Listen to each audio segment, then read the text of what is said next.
नमस्कार दोस्तों, कैसे हो आप सब। स्वागत है आपका हमारे चैनल पर। तो आज हम बाइक से एक खूबसूरत सफ़र पर निकले हैं। मौसम इतना सुहाना है कि क्या बताएं। आसमान में बादल छाए हुए हैं, ठंडी ठंडी हवाएं चल रही है और ऐसा लग रहा है कि अभी बारिश होगी, लेकिन बारिश होने का नाम ही नहीं ले रही। ऐसा लग रहा है जैसे प्रकृति हमारे धैर्य की परीक्षा ले रही है। रास्ते का नज़ारा बेहद खूबसूरत है। चारों तरफ हरियाली, पहाड़ और बादलों से घिरा हुआ आसमान। ऐसे मौसम में बाइक राइड का मज़ा ही कुछ अलग है। यहाँ हम बाइक राइडिंग के रोमांच के साथ प्रकृति की खूबसूरती को करीब से महसूस करते हैं। पहाड़ों की घुमावदार सड़कों से लेकर हरे भरे जंगलों, झरने और शांत ग्रामीण इलाकों तक, हर सफ़र एक नई कहानी लेकर आता है। लेकिन दोस्तों, आज हमारे साथ ऐसा कुछ हुआ जो पहले कभी नहीं हुआ था। अचानक से बिना किसी चेतावनी के हमारी बाइक स्लिप हो गई। सब कुछ इतनी जल्दी हुआ कि हमें समझ ही नहीं आया आखिर हुआ क्या। एक पल पहले हम आराम से सफ़र का आनंद ले रहे थे और अगले ही पल हम सड़क पर थे। बाइक का स्पीड स्लो था तो ज़्यादा कुछ हुआ नहीं, लेकिन बहुत लोगों ने हमारी हेल्प की बाइक उठाने में। हमारे साथ क्या हुआ क्या नहीं सब कुछ देखा। उन्होंने पूछा भी कि दवाखाना जाने की ज़रूरत है। ज़्यादा भगवान का लाख लाख शुक्र है कि हमें कोई गंभीर चोट नहीं लगी, क्योंकि स्पीड कम था।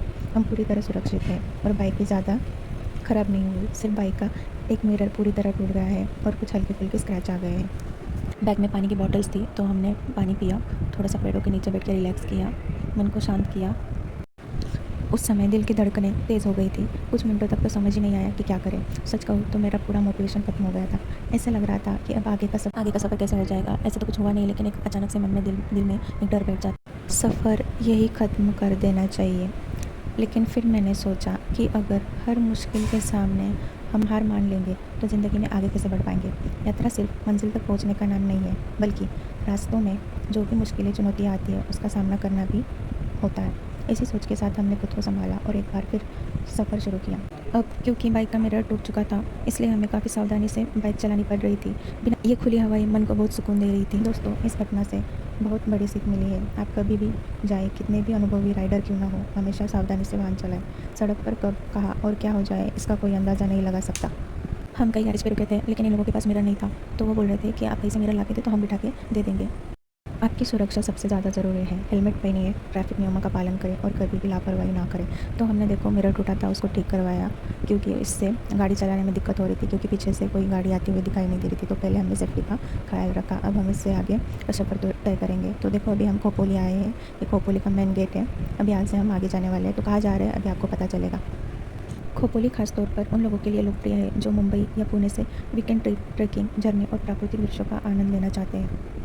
पनवेल से बस आधा घंटा लगता है खोपोली तक पहुंचने के लिए। तो दोस्तों देखो, हम पहुंच चुके हैं डॉक्टर बाबा साहब अम्बेडकर स्मारक, जो कि खोपोली में है। देखिए यह स्मारक कितना भव्य और सुंदर दिखाई दे रहा है। यहाँ का वातावरण बेहद शांत और प्रेरणादायी है। डॉक्टर बाबा साहब अम्बेडकर केवल भारत के संविधान निर्माता ही नहीं थे, बल्कि करोड़ों लोगों के लिए प्रेरणा का स्रोत है।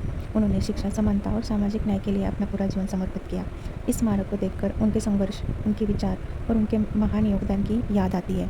ऐसी जगहों पर आने से सिर्फ इतिहास की जानकारी नहीं मिलती, बल्कि जीवन में आगे बढ़ने की प्रेरणा भी मिलती है। आज का दिन हमारे लिए कई मायनों में खास रहा। एक तरफ बाइक स्लिप होने का डरावना अनुभव और दूसरी तरफ इस प्रेरणादायी स्मारक की यात्रा। इस पूरे सफ़र ने हमें एक बात सिखाई है कि ज़िंदगी में मुश्किलें अचानक आती है, लेकिन हमें उनसे डर कर रुकना नहीं चाहिए। गिरना कोई हार नहीं है, हार तब होती है जब हम उठना ही छोड़ देते हैं। तो दोस्तों, अगर आपको हमारा यह सफ़र पसंद आया हो तो वीडियो को लाइक करें, अपने दोस्तों के साथ शेयर करें और चैनल को सब्सक्राइब करना ना भूलें। आपका प्यार और समर्थन ही हमें नए नए स्थानों पहुंचने और ऐसे ही वीडियो बनाने की प्रेरणा देते हैं। मिलते हैं अगले रोमांचक सफ़र में। तब तक अपना और अपने परिवार का ख्याल रखें।